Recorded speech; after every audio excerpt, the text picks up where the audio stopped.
ಯಶಸ್ವಿ 100 ದಿನ. ಒಂದು ಕಾಲದಲ್ಲಿ ಸಿನಿಮಾಗಳು ಶತದಿನ ಪೂರೈಸಿದಾಗ ಹೇಳುವ ಮಾತು ಇದಾಗಿತ್ತು. ಆದರೆ ಕಾಲಕ್ರಮೇಣ 100 ದಿನ 50 ದಿನದ ಮಾತು ಬಲು ದೂರ ಆಯಿತು. ಇಷ್ಟಕ್ಕೂ ನಾನಿವತ್ತು ಹೇಳ ಹೊರಟಿರೋಂಥ ವಿಷಯ ದರ್ಶನ್ ಅವರ 100 ದಿನದ ಬಗ್ಗೆ. ಅರೆ ಇದೇನಪ್ಪ ದರ್ಶನ್ ಅವರ 100 ದಿನವೇ ಅನ್ನೋ ಅಚ್ಚರಿ ಆಗ್ಬೋದು. ಏನಾದರೂ ಅವರ ಸಿನಿಮಾ ಒಂದು ರಿಲೀಸ್ ಆಗಿ 100 ಡೇಸ್ ಹೊಡ್ಬಿಡ್ತಾ, 100 ಡೇಸ್ ಮುಗಿಸ್ಬಿಡ್ತಾ ಅನ್ನೋ ಪ್ರಶ್ನೆ ಬಂದರೂ ಅಚ್ಚರಿ ಬೇಡ. ವಿಷಯ ಇಷ್ಟೇ, ದರ್ಶನ್ ಅವರು ಚಿತ್ರದುರ್ಗದ ರೇಣುಕಾಸ್ವಾಮಿ ಹತ್ಯೆ ಪ್ರಕರಣಕ್ಕೆ ಸಂಬಂಧಿಸಿದಂತೆ ಜೈಲಿಗೆ ಹೋಗಿರೋದು ಎಲ್ರಿಗೂ ಗೊತ್ತೇ ಇದೆ. ಅವರು ಜೈಲಿಗೆ ಹೋಗಿ ಇಂದಿಗೆ ಅಂದರೆ ಸೆಪ್ಟೆಂಬರ್ 18ಕ್ಕೆ ಬರೋಬ್ಬರಿ 100 ದಿನ ಆಗಿದೆ, ಅಂದರೆ ಶತದಿನ ಪೂರೈಸಿದೆ. ಹಾಗೆ ನೋಡಿದ್ರೆ ಸೆಪ್ಟೆಂಬರ್ 17ಕ್ಕೆ ಅವರ ನ್ಯಾಯಾಂಗ ಬಂಧನದ ಅವಧಿ ಮುಗಿಯಬೇಕಿತ್ತು.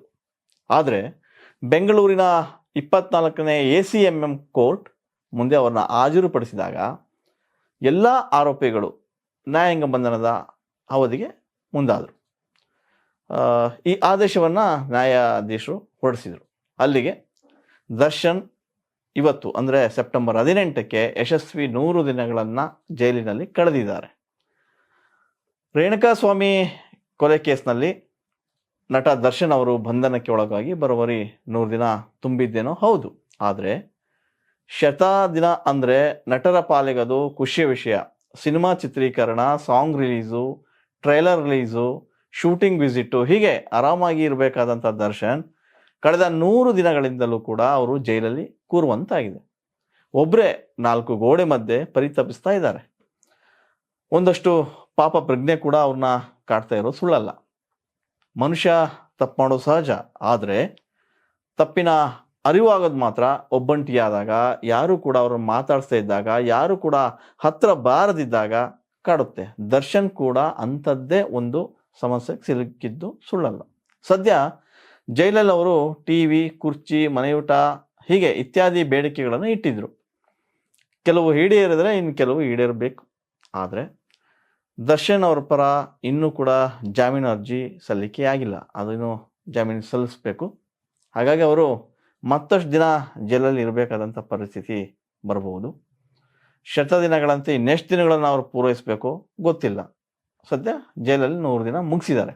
ಹಾಗಾದರೆ ದರ್ಶನ್ ಅವರು ಜೈಲಿಗೆ ಹೋಗುವಂತೆ ಮಾಡಿದ ಘಟನೆ ಏನಿತ್ತು ಅದನ್ನು ಒಂದು ಸರಿ ಮೆಲುಕು ಹಾಕೋಣ. ಅದ್ರ ಬಗ್ಗೆ ಹೇಳೋದಾದರೆ, ಜೂನ್ 8ರಂದು ರೇಣುಕಾಸ್ವಾಮಿ ಅವರ ಕೊಲೆ ಆಗ್ತದೆ.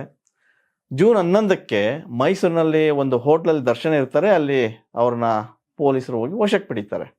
ಹೆಚ್ಚು ಕಮ್ಮಿ ಕೊಲೆ ನಡೆದಂಥ 60 ಗಂಟೆಯೊಳಗೆ ದರ್ಶನ್ ಅವ್ರನ್ನ ಪೊಲೀಸರು ವಶಕ್ಕೆ ಪಡ್ಕೊಳ್ತಾರೆ. ಅವತ್ತೇ ಮೈಸೂರಿಂದ ಬೆಂಗಳೂರಿಗೂ ಕೂಡ ಕರ್ಕೊಂಬರ್ತಾರೆ.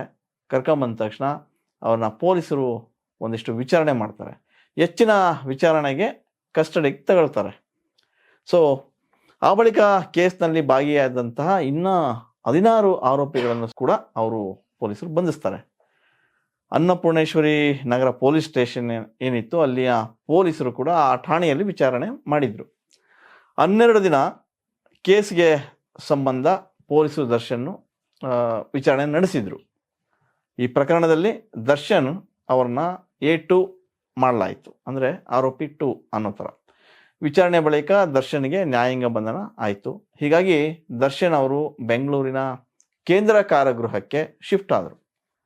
ಅಲ್ಲಿ ಸುಮಾರು 2 ತಿಂಗಳು ಕೂಡ ಕಾಲ ಕಳೀತಾರೆ. ಆಗ ಅವರ ಒಂದು ಫೋಟೋ ರಿಲೀಸ್ ಆಗುತ್ತೆ. ಅಂದರೆ ರೌಡಿ ಶೀಟರ್ ನಾಗ ಮತ್ತಿತರ ಜೊತೆ ಸೇರಿ ಅವರು ಸಿಗರೇಟ್ ಸೇದುತ್ತಾ ಕೈಯಲ್ಲಿ ಒಂದು ಮಗ್ ಹಿಡ್ಕೊಂಡು ಕೂತಿದ್ದಂಥ ಒಂದು ಫೋಟೋ ಸಾಕಷ್ಟು ವೈರಲ್ ಆಯಿತು. ಮತ್ತು ಚರ್ಚೆ ಕೂಡ ಗ್ರಾಸ್ ಆಯಿತು, ಪರ ವಿರೋಧ ಚರ್ಚೆ ಆಯಿತು. ಸೊ ಅಲ್ಲಿಂದ ಇಮ್ಮಿಡಿಯೇಟ್ಲಿ ಪೊಲೀಸು ಬಳ್ಳಾರಿ ಜೈಲಿಗೆ ಅವ್ರನ್ನ ಶಿಫ್ಟ್ ಮಾಡಿದ್ರು.